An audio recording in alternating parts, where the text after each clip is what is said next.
Ya, selamat pagi pemirsa. Assalamualaikum warahmatullahi taala wabarakatuh. Alhamdulillah. Allahumma shalli ala Muhammad wa ala ali Muhammad. Hari ini hari Isra Mi'raj, tanggal 27 Rajab 1446 Hijriah, bersamaan hari Senin 27 Januari tahun 2025.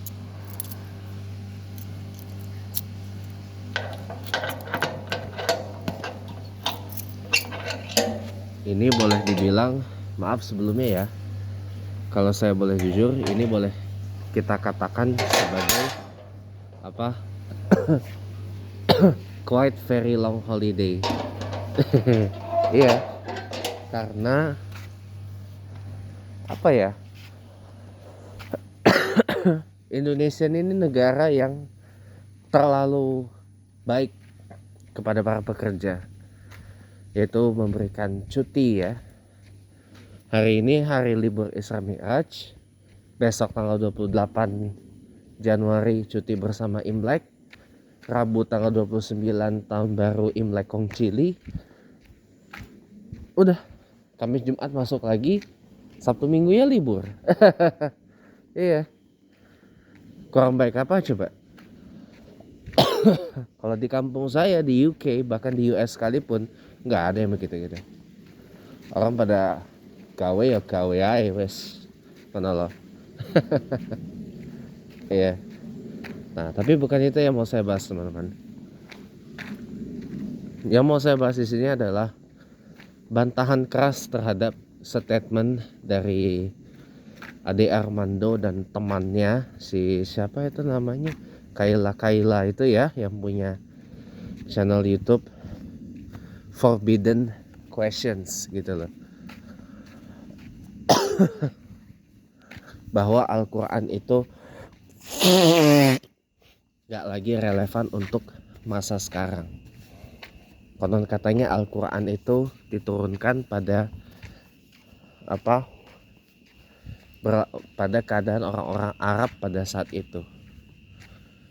Saya begini ya teman-teman ya, pandangan saya gini ya, orang seperti itu adalah orang yang sama sekali nggak paham yang namanya Al-Quran. Kalau cuma sekedar lulusan Institut Ilmu Quran, IIQ, orang yang hafal Quran doang banyak. Tapi kalau orang itu udah hafal Al-Quran dan dia mengerti asbabun nuzul dari ayat-ayat Al-Quran yang jumlahnya 6 ribuan itu, dia paham dia paham makna arti ayat Al-Quran tersebut beserta tafsirannya. Dia mengerti, dia menguasai betul asbabun nuzul, nasah nusuhnya, mantiknya, segala macam itu, gramatikalnya tentang ayat Al-Quran yang dimaksud itu. Maka gak akan mungkin dia akan keluarkan statement Al-Quran itu hanya berlaku untuk orang Arab pada abad ke-7. Tidak bisa dijadikan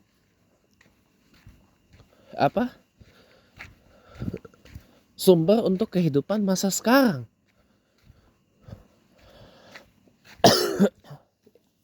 Ya. Buat saya ini adalah sebuah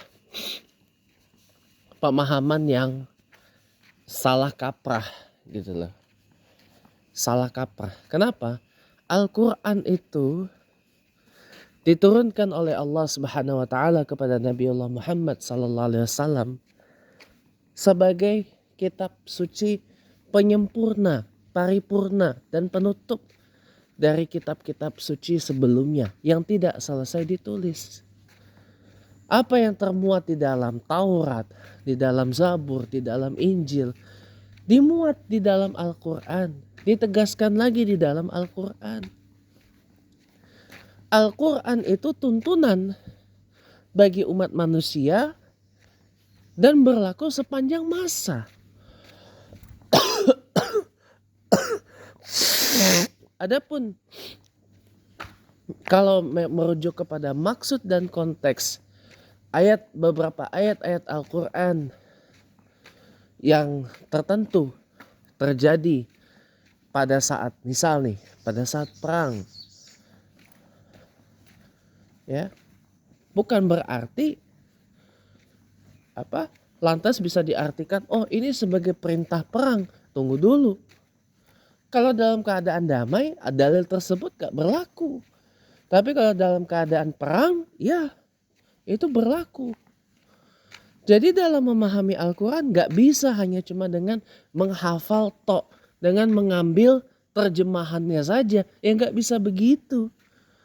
Kasihan orang yang udah berpuluh-puluh tahun belajar Al-Quran beserta tafsirnya, beserta nasah nusuhnya, mantekoknya, dan segala macamnya itu yang berkaitan dengan ketatabahasaan di dalam Al-Quran itu. Orang bertahun-tahun belajar seperti itu, masa iya dikalahkan oleh orang-orang yang modal sotoy? Itu kan orang modal sotoy. Tujuannya apa? Biar orang itu murtad, keluar dari Islam, masuk ke golongan mereka. Kan Allah sendiri yang mengatakan, orang Kristen dan Yudaisme itu gak akan pernah suka dengan orang Islam sampai orang Islam itu mengikuti kemauan mereka. Sampai orang Islam itu jadi Kristen, sampai orang Islam itu jadi Yudaisme, sampai orang Islam itu keluar dari Islam. Kenapa? Orang yang bukan Islam kagak pernah suka sama orang Islam, sampai orang Islam itu keluar dari agama Islam dan ngikut ajaran mereka. Itu Allah sudah mengatakan itu. Nah, agen-agennya banyak. Yang disebut Polikardus itu oleh guru saya, Ko Julius Tan itu. Apalagi dengan kemunculan Ade Armando dan temannya yang perempuan itu. Si Kaila, lupa saya namanya. Jadi ini mungkin akan saya lanjutin habis saya salat subuh ya, insya Allah. Mending saya sehat. Jadi nggak benar itu Al-Quran hanya berlaku pada saat Al-Quran itu enggak, teman-teman. Ayat Al-Qurannya tidak salah, tapi cara kita menjalankannya itu, cara penerapannya ini yang memang harus dikondisikan dengan masa sekarang. Makanya kita perlu belajar yang namanya tafsir Al-Quran. Makanya kita perlu belajar ketatabahasaan Al-Quran. Supaya apa? Mudah mengaplikasikan Al-Quran dan menghubungkan Al-Quran dalam konteks kekinian. Saya mau beritahu Anda, Al-Quran memang bukan kitab hukum. Tapi di dalamnya termuat beberapa hal-hal yang bisa menjadi dasar hukum di dalam agama Islam. Al-Quran memang menceritakan banyak sejarah, walaupun itu bukan buku sejarah. Al-Quran kesusastraannya indah, walaupun itu bukan buku sastra. Ya, jadi Al-Quran itu sudah sangat sempurna, teman-teman. Makanya, barang siapa dia udah mengingkari Al-Quran, berarti dia itu kalau nggak munafik udah murtad, keluar dari Islam gitu loh. Insyaallah ada lanjutannya nanti habis saya salat subuh. Sementara sekian dulu. Assalamualaikum warahmatullahi wabarakatuh.